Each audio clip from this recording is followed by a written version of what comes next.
Hello everyone, welcome to my class. இன்னைக்கு கிளாஸ்ல நாம பார்க்க போற topic From Prefaces to Shakespeare by Granville Barker.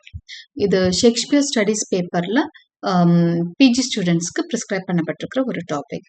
Before we get into the class, a kind request, நம்ம channel இன்னும் subscribe பண்ணலைன்னா subscribe பண்ணுங்க, உங்க ஃப்ரெண்ட்ஸ்க்கும் ஷேர் பண்ணுங்க, சஜஸ்ட் பண்ணுங்க. தேங்க்யூ. ஸோ இது யூனிட் 5ல ப்ரிஸ்கிரைப் பண்ணப்பட்டிருக்கிற ஒரு topic. So let us get a short note about this work. முதல் இந்த ஒர்க்கை பற்றி, ஆத்தர் பற்றி, ஒர்க் பற்றி தெரிஞ்சுட்டு நம்ம சம்மரிக்குள்ளே போகலாம். ஹார்லி கிரான்வெல் பார்க்கர், இதுதான் அவரோட full name. Was born on 25th November 1877 and he died on 31st August 1946. He was an English actor, director, playwright, manager, critic and theorist. ஒரு மல்டி பர்சனாலிட்டியாக நம்ம அவரை பார்க்குறோம், மல்டி டேலண்டட் பர்சனாலிட்டியாக. After early success as an actor in the plays of George Bernard Shaw, he increasingly turned to directing and was a major figure in British theatre in the Edwardian and interwar periods. அதாவது அவரை பத்தி information அப்படின்னு பாத்தீங்கன்னா, அவர் முதல் ஆக்டரா தான் இருந்தாரு. George Bernard ஷோவோட place பயங்கர ஃபேமஸா அங்க ஓடிட்டு இருந்தப்போ, அவங்க தியேட்டர்ல எனாக்ட் பண்ணப்பட்டு இருக்கப்போ அதுல ஒரு முக்கியமான ஆக்டரா தான் இருந்திருக்கிறாரு கிரான்வெல் பார்க்கர். அதுக்கப்புறம் அவரோட டேஸ்ட் டைரக்டிங் பக்கம் திரும்புது. அதுக்கப்புறம் பிரிட்டிஷ் தியேட்டர்ல ஒரு முக்கியமான ஒரு இம்பார்ட்டன்ட் ஒரு ஃபிகரா மாறுறாரு கிரான்வெல் பார்க்கர். ஓகே, எட்வர்டியன் பீரியட்னு சொல்லுவோம், குவீன் எலிசபெத்துக்கு முன்னாடி இருந்த பீரியட்.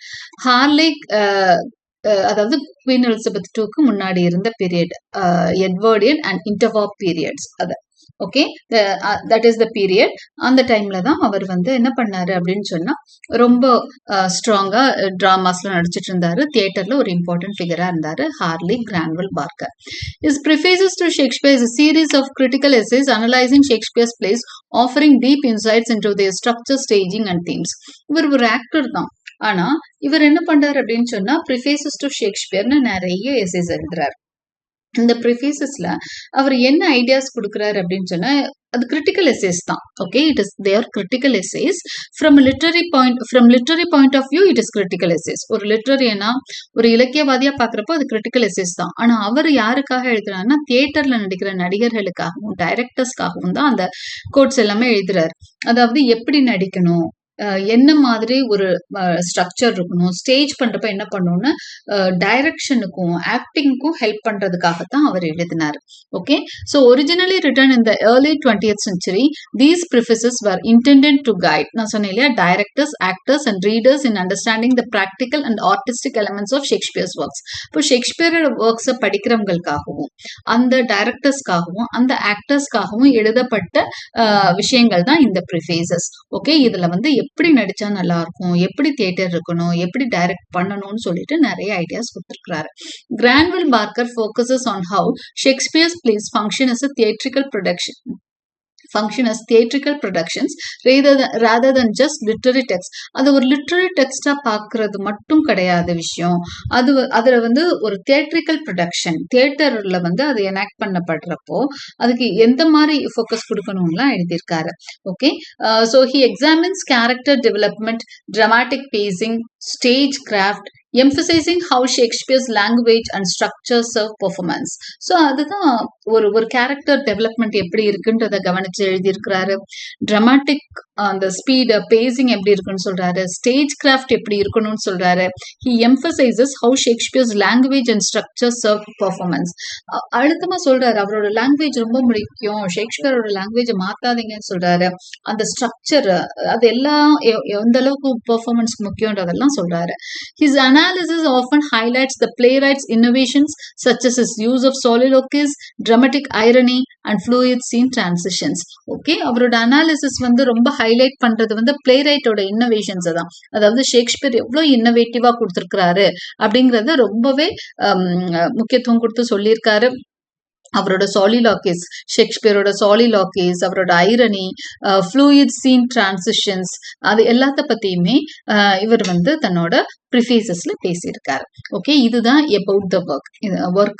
இதுதான், இது கிரிட்டிக்கல், தனியா ஸ்பெஷல் கிரிட்டிக்கல் பீஸ், ஒரு ரைட்டர் எழுதின கிரிட்டிக்கல் பீஸ்ன்றதை விட ஒரு ஆக்டர் ஓகே தன்னோட பார்வையில இருந்து ஷேக்ஸ்பியர் எவ்வளவு முக்கியத்துவம் வாய்ந்தவர்னு கொடுத்திருக்கிறாரு. அதுதான் From Prefaces to Shakespeare by Granville Barker. Now let us get into the summary. Introduction. Harley Granville Barker's prefaces to Shakespeare gives deep insights into Shakespeare's plays. So இதுல வந்து நிறைய plays பத்தி பேசியிருக்காரு. இவர் எத்தனை வருஷம் இது கொடுத்திருக்காரு பாருங்க. Written between 1927 and 47. கிட்டத்தட்ட 20 years இது வந்து இடையில பப்ளிஷ் பண்ணிக்கிட்டே இருந்திருக்காரு. இப்போ நிறைய எஸ்ஏஸ் கொடுத்திருக்காரு. நம்ம இதுல ஒரு சிலர் தான் பார்க்க போறோம். Okay, it gives deep insights into Shakespeare's plays. So from prefaces to Shakespeare தான் நமக்கு டைட்டிலே. அவர் நிறைய ப்ரிஃபேஸ் எழுதியிருக்காரு. அதுல ஒரு சிலது தான் நம்மளுக்கான டாபிக்கா இருக்கு. It was written between 1927 and 1947. Okay, these essays focus on structure, characters and stage performance. இது எல்லாத்தையும் அது வந்து ஃபோக்கஸ் பண்ணது. ஸ்ட்ரக்சர் எப்படி இருக்கணும், கேரக்டர்ஸ் வந்து எப்படி அவர் கொடுத்துருக்கிறாரு, ஸ்டேஜ் பெர்ஃபார்மன்ஸ் அதை எப்படி பண்ணணும், எப்படி பண்ணா நல்லா இருக்கும்னு சொல்றாரு. Granville Barker was a playwright and director, and so he looked at how these plays worked in the theatre, not just as books. அப்போ அவர் என்ன சொல்றாருன்னா, அவர் பிளே ரைட்டாவும் டைரக்டராகவும் ஆக்டராகவும் இருந்ததுனால பிளேஸ் வந்து படிக்கிறதுக்கு மட்டும் இல்ல, தியேட்டர்ல அது எப்படி ஒர்க் பண்ணும், ஆடியன்ஸ் அது எப்படி இருக்கணும். ஏன்னா இவர் 20th century ரைட்டர். 16th centuryல தான் ஷேக்ஸ்பியர் அந்த காலத்து தியேட்டருக்காக எழுதினது. இப்போ இந்த காலத்துல அது எப்படி கொடுத்தா நல்லா இருக்கும் அப்படிங்கிறது, ஏன்னா ஒரு சில சேஞ்சஸ் பண்ணணும் இல்லையா, இன்னோவேட்டிவா.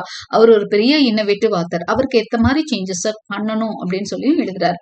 He explains pacing, dialogue and staging to help actors and readers understand Shakespeare better. So எப்படி வந்து அந்த ஓட்டம், அந்த டிராமா கதை ஓட்டம் எப்படி இருக்கணும், டயலாக் எப்படி இருக்கணும், ஸ்டேஜிங் எப்படி இருக்கணும், இது எல்லாத்த பத்தியும் டிஸ்கஸ் பண்ணிருக்காரு கிரான்வில் பார்க்கர் இன் ஹிஸ் ப்ரிஃபேசஸ். இதுல வந்து நம்மளுக்கு கொடுத்த டாபிக்ஸ் மட்டும் அவர் எந்தெந்த ஃப்ரம் ப்ரிஃபேசஸ்ல இருந்து நம்ம எடுத்துக்கலாம். ஏன்னா ப்ரிஃபேஸ்ன்னு பாத்தீங்கன்னா நிறைய ப்ரிஃபேஸ் எழுதியிருக்காரு. ப்ரிஃபேஸ்னா முன்னுரை. ஓகே, ஸோ இவர் நிறைய முன்னுரைகள் எழுதியிருக்காரு, நிறைய டிராமாஸ்க்கு எழுதியிருந்தாலும் நம்மளுக்கு ஃப்ரம் ப்ரிஃபேசஸ் தான். அது அந்த ப்ரிஃபேசஸ்ல இருந்து ஒரு சிலர் தான் நம்ம படிக்க போறோம். The Winter's Tale. Okay, Granville Barker's preface to The Winter's Tale looks at how Shakespeare mixes tragedy and comedy. Okay, இந்த drama பாத்தீங்க, Winter's Tale பாத்தீங்கன்னா ஷேக்ஸ்பியர் வந்து காமெடியும் ட்ராஜடியும் மிக்ஸ் பண்ணிருக்காரு. ஓகே, அதை பத்தி பேசியிருக்கிறாரு Granville Barker. He explains how the play structure, characters and setting make it unique. அவர் எதை பத்தி எல்லாம் பேசுறாரு, அந்த பிளே வந்து டிராஜிக் காமெடியா இருக்கு. ஓகே, ஃபுல் காமெடியும் இல்ல, ஃபுல் ட்ராஜடியும் இல்ல, டிராஜிக் காமெடியா இருக்கிறதுனால. டிராஜிக் காமெடினா என்ன, அதோட அந்த ஓட்டம் எல்லாம் டிராஜடி மாதிரியே இருக்கும், கடைசியா ஹாப்பியா முடிச்சிருப்பாரு. ஓகே, சோ அததான் டிராஜிக் காமெடின்னு சொல்றோம். அப்போ டிராஜடி காமெடி கலந்து இருக்குது அந்த ஸ்டோரியோட ஓட்டத்துல. He explains how the play structure, characters and setting makes it unique. இப்போ அந்த பிளேயோட ஸ்ட்ரக்சர் எப்படி இருக்கு, பிளாட் ஸ்ட்ரக்சர் எப்படி இருக்கு, கேரக்டர்ஸ் எப்படி இருக்கு, செட்டிங், இது எல்லாம் வந்து ஒரு யூனிக்கா இருக்கு, அந்த டிராஜிக் காமெடியை ரொம்ப லைவ்லியா காட்டுது அப்படின்னு சொல்றாரு. He focuses on King Leon's sudden jealousy and how Shakespeare shows his emotions through words and actions. So அந்த கேரக்டர் கிங் லியோண்டஸோட கேரக்டரை பத்தி, அந்த டிராமால வரக்கூடிய கிங் லியோண்டஸோட கேரக்டரை பத்தியும் கிரான்வில் பார்க்கர் பேசியிருக்காரு. எப்படி அவரோட ஜெலசி வந்து ஷேக்ஸ்பியர் காமிச்சிருக்காரு, அவரோட இமோஷன்ஸ் மூலமாகவும் அவரோட வேர்ட்ஸ் அண்ட் ஆக்ஷன்ஸ்ல அவர் ஜெலசியை எப்படி அழகா வெளிப்படுத்திருக்காருன்னு ஷேக்ஸ்பியரை புகழ்றாரு Granville Barker. Leontes's harsh behaviour is compared to the kindness of Hermione and Perdita. அதே மாதிரி லியோண்டஸோட ஹார்ஷ் பிஹேவியரை இன்னும் 2 கேரக்டரோடையும் கம்பேர் பண்றாரு. கைண்ட்னஸோட, அதாவது ஹார்ஷ் பிஹேவியரை கைண்ட்னஸோட கம்பேர் பண்ணி கிரான்வில் பார்க்கர் பேசியிருக்காரு. Granville Barker also talks about the big time jump in the play. Time jump இருக்கு பிளேல, அதாவது பிளே நடந்துட்டு இருக்கிறப்பவே ஒரு 16 வருஷம் கழிச்சு அப்படியே சுவிட்ச் ஓவர் ஆகுது, அதை பத்தியும் பேசுறாரு. 16 years pass between the sad first half and the more hopeful second half. Excuse me. So நான் இதை டிராஜிக் காமெடின்னு சொல்லியிருந்தேன். ஃபர்ஸ்ட் ஆஃப் வந்து எப்படி இருக்கு, சேடா இருக்கு. செகண்ட் ஹாஃப் வந்து ஹோப்ஃபுல்லா இருக்கு, நம்பிக்கைக்குரியதா இருக்கு. அதனாலதான் டிராஜிக் காமெடி. ஓகே, அதை பத்தியும் பேசியிருக்காரு கிரான்வில் பார்க்கர்.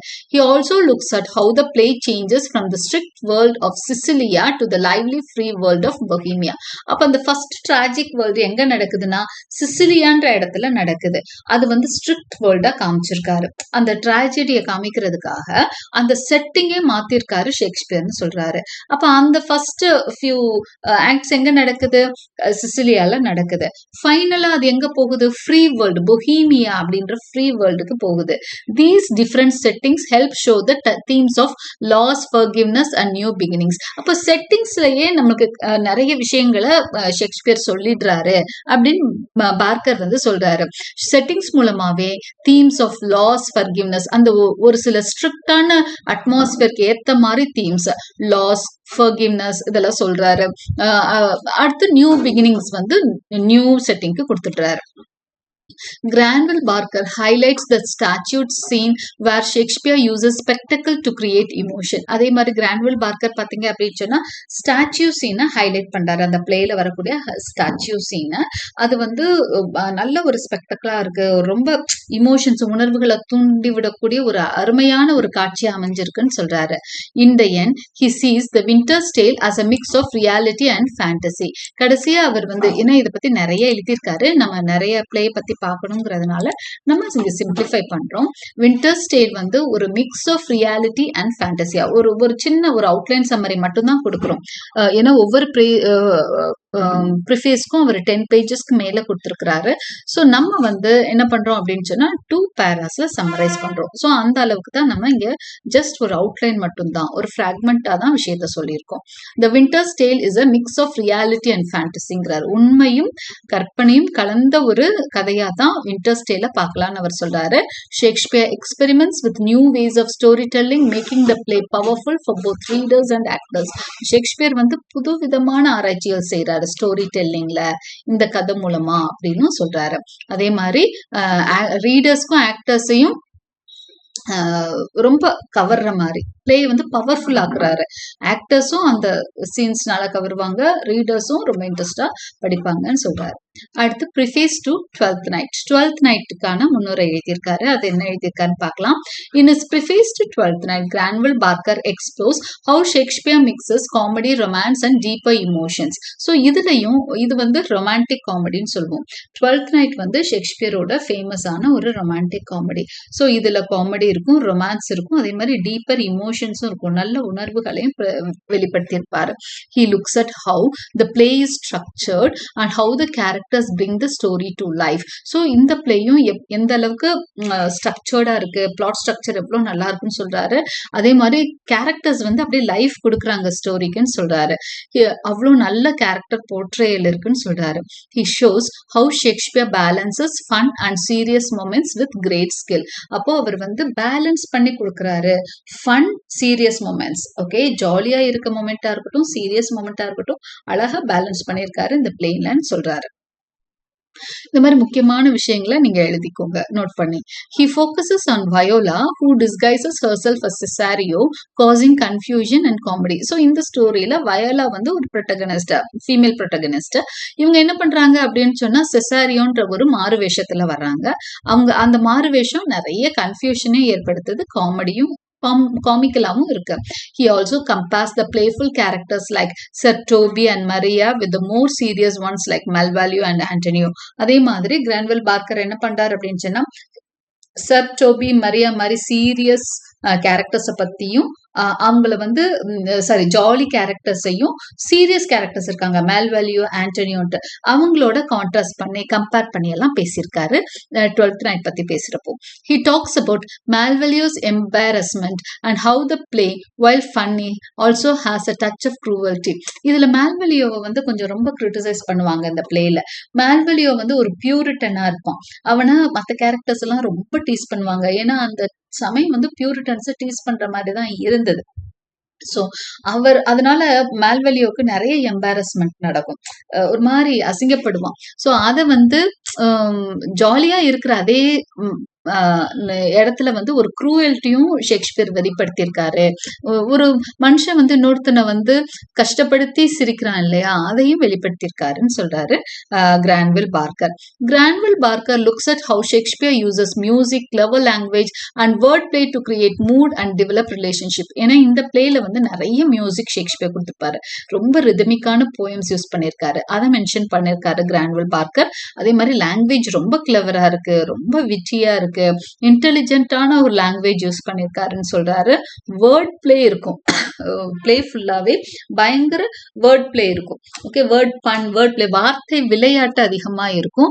அதையும் பத்தி பேசியிருக்காரு. He also explains how timing and movement are important to for performing the play. அடுத்தது அவர் என்ன சொல்றாரு, டைமிங் எவ்வளவு முக்கியம் அப்படிங்கிறத பத்தியும் பேசுறாரு. இந்த பிளேயை பத்தி பேசுறோம். ஏன்னா டைமிங்கா அந்த ஜோக்ஸ் வர்றது, அந்த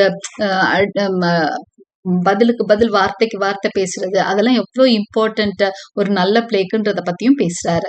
இன் the end he says 12th Night as a smart and entertaining comedy. So 12th Night ஒரு நல்ல என்டர்டைனிங் காமெடியா அவர் வந்து விவரிக்கிறாரு. It makes people laugh but also makes them think and laugh தான் இந்த பிளேயை பொறுத்த வரைக்கும். சிரிக்கவும் வைக்குது, யோசிக்கவும் வைக்குதுன்னு சொல்றாரு. அடுத்த பிளே வந்து மிட்சம்மர் நைட்ஸ் ட்ரீம். நம்மளுக்கான சிலபஸ்ல இருக்கிறது Midsummer Night's Dream. In his preface to a Midsummer Night's Dream, Granville Barker explores how Shakespeare blends fantasy, comedy and romance. So இந்த பிளேல ஃபேண்டசியோட இருக்கும். ஃபேண்டசின்னு என்ன, கற்பனை பயங்கரமான. ஏன்னா மிட்சம்மர் நைட்ஸ் ட்ரீம் நிறைய பேர் படிச்சிருப்பீங்க. அந்த கதையே பார்த்தீங்க அப்படின்னு சொன்னா அப்படியே காட்டுக்குள்ள நடக்கும். ரொம்ப தேவதைகள்லாம் இருக்கும். அந்த அந்த கழுத முகத்தோட வர்றவன் பாட்டம், அந்த கதையெல்லாம் இதுதான் மிட்சம்மர் நைட்ஸ் ட்ரீம்ல தான் அது வரும். ரொம்பவே ஒரு ஃபேண்டசிக்கலா இருக்கும். ஸோ அந்த இதையும் வந்து ரொம்ப அழகா வர்ணிச்சிருக்கிறாரு, விவரிச்சிருக்கிறாரு Granville Barker. He explains how the play moves between 3 worlds. இதுல 3 உலகத்தை காமிச்சிருப்பாரு ஷேக்ஸ்பியர்.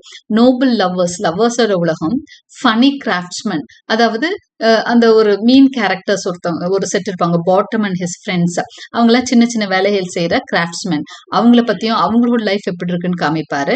அப்புறம் மேஜிக்கல் ஃபேரிஸ், அந்த தேவதைகள், அதுங்களோட உலகம் எப்படி இருக்குன்னு காமிச்சிருப்பாரு. 3 உலகத்தை பேரலா காமிச்சிருப்பார் Shakespeare.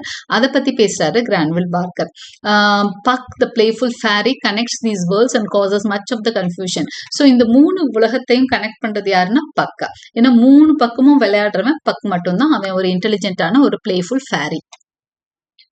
Granville Barker also looks at how Shakespeare's poetic language, especially in the fairy scenes, create a dream-like feeling. அதே மாதிரி கிரான்வில் பார்க்கர் என்ன பண்றாரு அப்படின்னா, அவரோட poetic language இருக்கு இல்லையா, ஃபேரி சீன்ஸ்ல எல்லாம் ரொம்ப poeticalா இருக்கும்.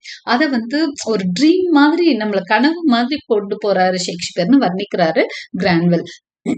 The mechanicals led by Bottom add humor and balance the play's magic with silly down to earth fun. எப்படி வந்து ஒரு பக்கம் அப்படியே ட்ரீம் லைக்கா இருக்கும், இன்னொரு பக்கம் எர்த் லைக் கொண்டு போயிடுறாங்க. யாரு, மெக்கானிக்கல்ஸ், அந்த கிராஃப்ட்ஸ்மேன் சொல்றாங்க இல்லையா, பாட்டமும் அவனோட ஃப்ரெண்ட்ஸும். ரொம்ப சாதாரண மனுஷங்க பேசிக்கிற காமெடியும் ஒரு பக்கம் இருக்கும், ஒரு பக்கம் ட்ரீம் லைக் ஃபேண்டசியும் இருக்கும். ஸோ இந்த 2 உலகத்தையும் ரொம்ப அழகா போர்ட்ரே பண்ணியிருக்காரு ஷேக்ஸ்பியர் அப்படின்னு கிரான்வில் பார்க்கர் வந்து பிரைஸ் பண்றாரு ஷேக்ஸ்பியரை. He also discusses how the play works on stage with its music, movement and shifting moods. So SA of course கொஞ்சம் பெருசா தான் இருக்கும் உங்களுக்கு. ஏன்னா நான் நம்மளுக்கு சிலபஸ்ல இருக்க எல்லா பிளேயும் டிஸ்கஸ் பண்றேன். நீங்க வந்து உங்களுக்கு ஏத்த மாதிரி இதை இன்னுமே சிம்பிளிஃபை பண்ணிக்கோங்க. எது முக்கியமான பாயிண்ட்ஸோ ஒவ்வொரு பிளேயும் பத்தியும் அதை மட்டும் எழுதுனீங்கன்னா போதும். He also discusses how the play works on stage with its music, movement and shifting moods. So அவர் வந்து அவரோட பிளே வந்து எப்படி ஸ்டேஜ்ல இருக்கிறப்போ அதை எப்படி வந்து ஒர்க் ஆகுது, இந்த ஆன் த ஸ்டேஜ் இதே பிளே எப்படி கொண்டு போகலான்றத பத்தியும் பேசுறாரு. The mix of reality and illusion makes it visually and emotionally rich. So இந்த பிளே வந்து ஒரு மிக்ஸ்ன்னு சொன்னோம் இல்லையா, ரியாலிட்டி அண்ட் இல்யூஷன் சொன்னோம். ஸோ இமோஷனலா ரொம்ப ரிச், உணர்வு பூர்வமா ரொம்பவே ரிச்சான ஒரு பிளேயா இது இருக்கு. கிரான்வில் Parker points out how Shakespeare place with light and shadow, making the forest feel mysterious and alive. அடுத்ததா கிரான்வில் பார்க்கர் என்ன பண்றாரு அப்படின்னு சொன்னா, லைட் அண்ட் ஷேடோ பத்தியும் பேசுறாரு. இந்த டிராமால வந்து இந்த ஃபாரஸ்டோட ஃபீல் வந்து எப்படி ஒரு மர்மமா இருக்கணும் இல்லையா, அதே மாதிரி உயிரோட்டமாவும் இருக்கணும், மர்மமாவும் இருக்கணும். அதனால லைட் ஷேடோ அந்த இத காட்சி அமைப்பு நடக்கணும் அப்படின்னு சொல்றாரு. அந்த தியேட்ரிக்கல் டைரக்ஷன்ஸ் கொடுக்கிறாரு கிரான்வில் Parker. In the end, he sees the play as a joyful celebration of imagination. அவர் கடைசியா என்னதான் சொல்றாரு இந்த பிளே பத்தினா, இது ஒரு ஜாய்ஃபுல்லான செலிப்ரேஷன்ங்க, மிட்சம்மர் நைட்ஸ் ட்ரீம் அப்படின்னு ரொம்ப பாசிட்டிவா சொல்றாரு. where dreams and reality mix in a beautiful and magical way. இந்த டிராமா பத்தி அவர் சொல்றதே அதுதான், ட்ரீம், கனவுகளும் உண்மையும் அப்படியே அழகா பியூட்டிஃபுல்லா பிளெண்ட் ஆயிருக்குன்னு சொல்றாரு இந்த பிளே பத்தி. Okay, The next play is Macbeth. அடுத்ததான் Macbeth குள்ள போறோம் நம்ம. Granville Barker's preface to Macbeth explores how Shakespeare creates a fast-moving and intense tragedy. அடுத்தது ஒரு tragedy பத்தி பேசுறாரு. முதல் வந்து ஒரு tragic comedy, அடுத்து 2 காமெடி பேசணும், romantic comedies பத்தி. இப்போ வந்து ஒரு intense tragedy, ஒரு deep tragedy பத்தியும் பேசுறாரு. He focuses on the play structure, characters and dramatic power. Structure பத்தி பேசுறாரு, characters பத்தி பேசுறாரு, அந்த dramatic power எவ்வளோ நல்லா அவரோட dramatic power, அந்த நாடகத்தை அவர் கொண்டு போற விதம் எவ்வளோ நல்லா இருக்குன்னு சொல்றாரு. He explains how Shakespeare uses short, sharp scenes to build tension and keep the audience engaged. Short scenes இருக்கும், ஓகே, ஆனா ஷார்ப்பா இருக்கும். சின்னதா இருந்தாலும் கடுகு சிறுத்தாலும் சோரம் போகாதுன்னு சொல்லுவாங்களா, அது மாதிரி ஷார்ட் அண்ட் ஷார்ப்பா அவர் சீன்ஸ் அமைச்சிருக்காரு அப்படின்னு சொல்றாரு. அதே சமயம் அது பில்ட் டென்ஷனை தான் பில்ட் பண்ணும். ட்ராஜடிக்கு தேவை டென்ஷன் தான், அப்படியேவும் சீரியஸா போகணும், மனுஷனுக்கு வந்து அந்த டென்ஷனை கிரியேட் பண்ணணும். அதை அழகா செஞ்சிருக்கும், ஆடியன்ஸை நல்லா எங்கேஜ்டா வச்சிருக்கும் மேக்பத்னு சொல்றாரு. The dark and supernatural elements like the witches and their prophecies add mystery and fear. அதுல வந்து டார்க் சூப்பர்நேச்சுரல் எலிமெண்ட்ஸ் இருக்கு. விச்சஸ் பத்தி பேசியிருப்பாரு, அதுங்களோட ப்ராஃபஸி பத்தி பேசியிருப்பாரு. இது எல்லாமே வந்து மிஸ்டரி அண்ட் ஃபியர் தான் ஆட் பண்ணும். அதெல்லாம் வந்து அங்க ஆடியன்ஸ்க்கு எல்லாம் ஒரு மர்மத்தை, இப்படி எல்லாம் இருக்குமா, ஒரு பயம், இது எல்லாத்தையும் கிரியேட் பண்ற மாதிரி ஒரு ட்ராஜடிக்கு தேவையான எல்லா விஷயமே கொடுத்திருக்காரு. Macbeth's journey from a brave soldier to a ruthless tyrant is shown through his changing thoughts and actions. பாத்தீங்கன்னா மேக்பெத்தை வந்து ஆரம்பத்துல இன்ட்ரோடியூஸ் பண்றப்போ ஒரு பெரிய வாரியரா, ஒரு பிரேவ் சோல்ஜரா தான் இன்ட்ரோடியூஸ் பண்ணியிருப்பாரு. ஆனா கடைசியில அவன் போக போக இப்படி டைரண்டா மாறுவான், ஒரு கொடுங்கோலனா மாறுவான். ஒரே ராத்திரியில மாறுறது இல்ல, அவன் ஒவ்வொரு ஸ்டெப்பா மாறுறத ரொம்ப அழகா போர்ட்ரே பண்ணிருக்காரு. சேஞ்சிங் தாட்ஸ், அவனோட எண்ண ஓட்டம், இது மூலமா அவர் ரொம்ப அழகா வெளிப்படுத்திருக்காருன்னு சொல்றாங்க. ஆக்ஷன்ஸ் மூலமாவும் changing thoughts மூலமாவும்.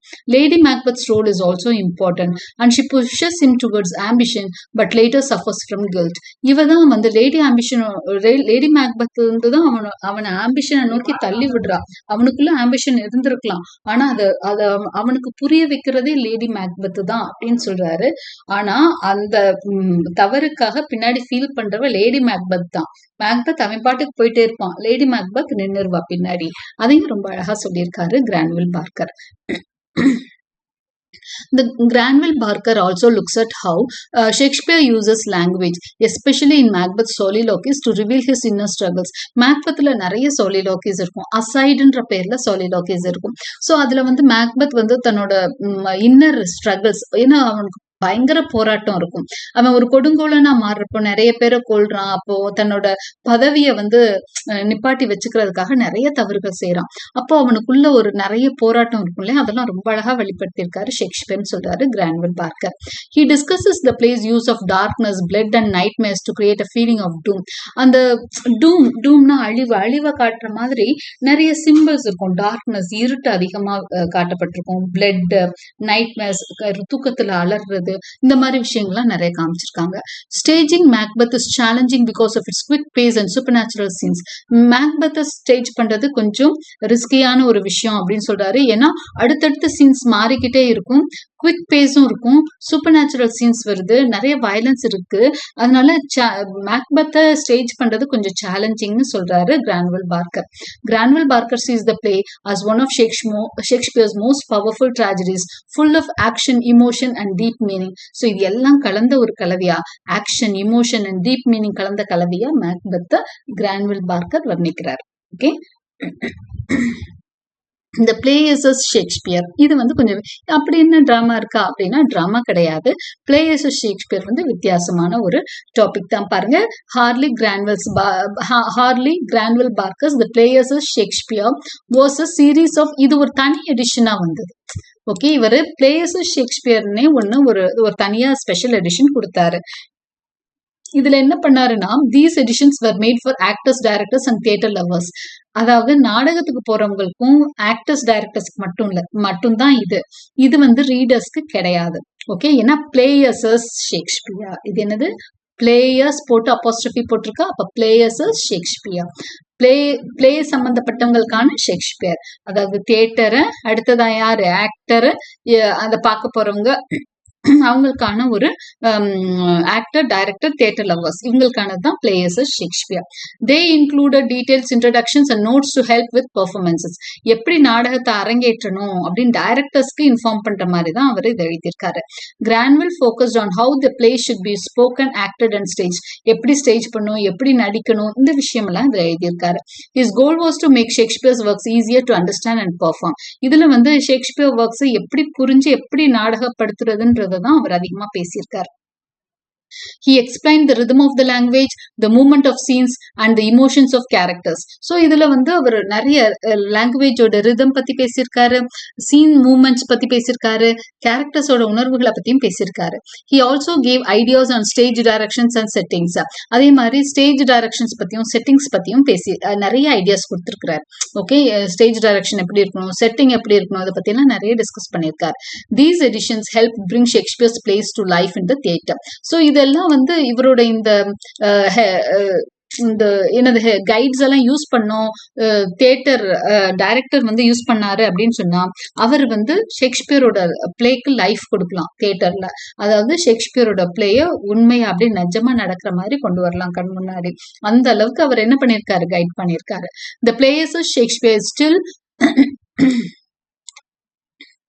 is still useful today for those who want to study or perform Shakespeare in a practical way. இப்போ இன்னைக்குமே பிளேயர்ஸ் ஆஃப் ஷேக்ஸ்பியர் யாருக்கெல்லாம் யூஸ்ஃபுல்லா இருக்குன்னா, ஷேக்ஸ்பியரோட நாடகங்களை படமா எடுக்கிறவங்களுக்கும் அது மாதிரி படிக்கிறவங்களுக்கும் படம் எடுக்கிற மாதிரி படிக்கிறவங்களுக்கும் இது ரொம்பவே ஹெல்ப்ஃபுல்லா இருக்கும் அப்படின்னு சொல்லி சொல்றோம். நம்ம சொல்றோம் ஆக்சுவலா இது வந்து கிரான்வில் பார்க்கரோட ஒரு பிராக்டிக்கல் மாதிரி தான். ஓகே, மத்ததெல்லாம் வந்து தியரட்டிக்கலா இருக்கு, இதுல பிராக்டிக்கலா சொல்லி தர்றாரு.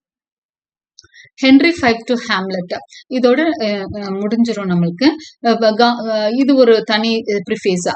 Is preface from Henry V to Hamlet explores how Shakespeare's writing and themes change from his history plays to his great tragedies. இந்த ப்ரிஃபேஸ்ல அவர் என்ன சொல்றாருன்னா, ஹென்ரி V வந்து ஹிஸ்டரி பிளே, ஹேம்லெட்ங்கிறது ஒரு பெரிய ட்ராஜடி. ஹிஸ்டரி பிளேஸ் வந்து கிரேட் ட்ராஜடிஸ் எழுதுறப்போ அவரோட ரைட்டிங்ஸும் தீம்ஸும் எப்படி மாறுதுன்றத பத்தி பேசியிருக்காரு. He looks at how Henry V shows a heroic and confident king, while Hamlet focuses on a prince who is uncertain and full of doubt. Henry V அவர் எப்படி portray பண்றாரு, ஒரு ஹீரோயிக் கிங்கா, ஒரு கான்பிடென்டான நல்ல ஒரு கான்பிடென்ட் கிங்கா ஹென்ரி V போர்ட்ரே பண்ணியிருக்காரு. ஆனா ஹேம்லெட்டை focus பண்றப்போ ஒரு பிரின்ஸா, அது வந்து நம்பிக்கை இல்லாம, தன்மேல் நம்பிக்கை இல்லாத ஒரு பிரின்ஸா காமிக்கிறாரு, டவுட்டோடய வாழ்ற ஒரு பிரின்ஸா காமிக்கிறாரு. He explains how Shakespeare moves from action-driven stories to deeper explorations of the human mind and emotions. So அவர் என்ன பண்றாரு, ஷேக்ஸ்பியர் வந்து ஆக்ஷன்ல இருந்து எப்படி வந்து ஹியூமன் மைண்ட், ஏன்னா ஆக்ஷன் ஹென்ரி V ஆக்ஷன் தான் ஓகே, ஆனா ஹேம்லெட்னா மைண்டு தான். ஓகே, அவன் ஃபுல்லா சாலிலாக்கிஸா இருக்கும் ஹேம்லெட்ல, அவன் மனசுப்படுத்துற பாடுதான் பெரிய கதையா இருக்கும். ஸோ வெளியில தெரியுற ஆக்ஷன் தான் ஹென்ரி V, ஆனா உள்ளுக்குள்ள நடக்கிற போராட்டம் தான் ஹேம்லெட். இது எப்படி மாறுச்சு, இங்க இருந்து அங்க அந்த ஸ்டேஜுக்கு எப்படி ஷேக்ஸ்பியர் போனாருன்றதெல்லாம் அழகா சொல்லியிருக்கிறாரு கிரான்வில் பார்க்கர் இந்த ப்ரிஃபேஸ்ல. Granville Barker also examines how Shakespeare's use of language develops, with Hamlet featuring more complex features and inner conflict. So Granville Barker என்ன பண்றாரு, ஷேக்ஸ்பியர்ஸ் யூஸ் ஆஃப் லாங்குவேஜ் எப்படி டெவலப் ஆகுது, அவர் தன்னோட லாங்குவேஜ் எப்படி வளர்த்துக்கிட்டாரு, ஹேம்லெட் வந்து எப்படி நிறைய காம்ப்ளெக்ஸ் ஃபீச்சர்ஸ், இன்னர் கான்ஃபிளிக்ட பத்தி பேசுற அதெல்லாம் சொல்லி என்ன பண்றாரு, அந்த லாங்குவேஜ் ஆரம்பத்துல இருந்த லாங்குவேஜுக்கும் பின்னாடி வளர்ந்ததையும் கம்பேர் பண்ணி காமிக்கிறார். ஹென்ரி V ஹேம்லெட்டையும் வச்சு அவர் என்ன பண்றாரு, ஒரு கம்பேரிஷன் ஸ்டடி மாதிரி நடத்துறாரு. எப்படி எல்லாம் ஷேக்ஸ்பியரோட லாங்குவேஜே டெவலப் ஆயிருக்கு, தன்னைத்தானே அவர் எப்படி வளர்த்துக்கிட்டாரு அப்படிங்கிறத காமிக்கிறாரு.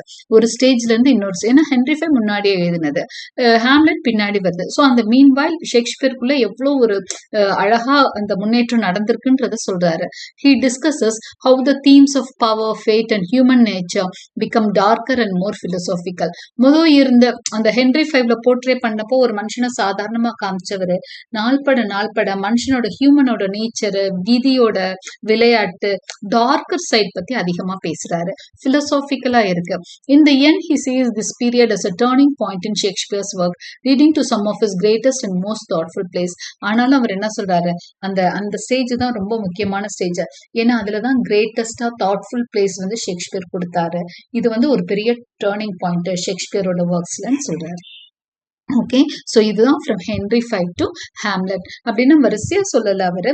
அந்த நிலையில இருந்து ஹேம்லெட் வர்றதுக்குள்ள ஷேக்ஸ்பியரோட மனசுல இருந்த ஐடியாஸும் மாறி இருக்கு. மனுஷனை பத்தி வார்த்தைகள்ல ஒரு தெளிவு, முன்னேற்றம் எல்லாமே சேஞ்ச் ஆயிருக்கு. ஒரு டேர்னிங் பாயிண்டா இருக்கு அப்படின்னு சொல்றாரு. அடுத்தது conclusion. Harley Granville Barker's prefaces to Shakespeare is a helpful guide for understanding Shakespeare's plays. அப்போ நம்ம அவரோட ப்ரிஃபேசஸ் மூலமா நம்ம என்ன பண்றோம், ஷேக்ஸ்பியர்ஸ் பிளேஸ் பத்தி ஒரு நல்ல அண்டர்ஸ்டாண்டிங் தெரிஞ்சுக்கிறோம். He explains the stories, characters and how the plays work on stage. எப்படி வந்து ஸ்டேஜ்ல அது வேலை செய்யுதுங்கிறத அவர் சொல்லியிருக்கிறாரு. His insights make Shakespeare easier to enjoy for readers, actors and directors. அப்ப அவரோட இன்சைட்ஸ், அவரோட பார்வை வந்து நம்மளுக்கு ஷேக்ஸ்பியரை இன்னும் புரியறதுக்கு ஈஸியா இருக்குது. By focusing on performance, he shows how the plays comes to life. பெர்ஃபார்மன்ஸை போர்ட்ரே பண்ணி எப்படி, அதாவது டைரக்ஷனை போர்ட்ரே பண்ணி அவர் என்ன சொல்றாரு, ஆக்டிங் எப்படி இருக்கணும்னு சொல்லி ஒரு பிளே நம்ம படிச்சு புரிஞ்சுக்கிற பிளேய லைஃப்ல கண்ணு முன்னாடி நிப்பாட்டுறாரு. His ideas are still useful today for studying and performing Shakespeare's works. So இவ்வளவு முக்கியத்துவம் வாய்ந்த அந்த கிரான்வில் பார்க்கரோட ஒர்க்ஸ் வந்து இன்னைக்கு ஷேக்ஸ்பியரோட ஒர்க்ஸை வந்து பெர்ஃபார்ம் பண்றதுக்கு ரொம்பவே ஹெல்ப்ஃபுல்லா இருக்கு அப்படின்னு சொல்லி நம்ம கன்க்ளூட் பண்ணியிருக்கோம். Hope you liked and understood this topic. Like and subscribe for more such videos and thank you for watching.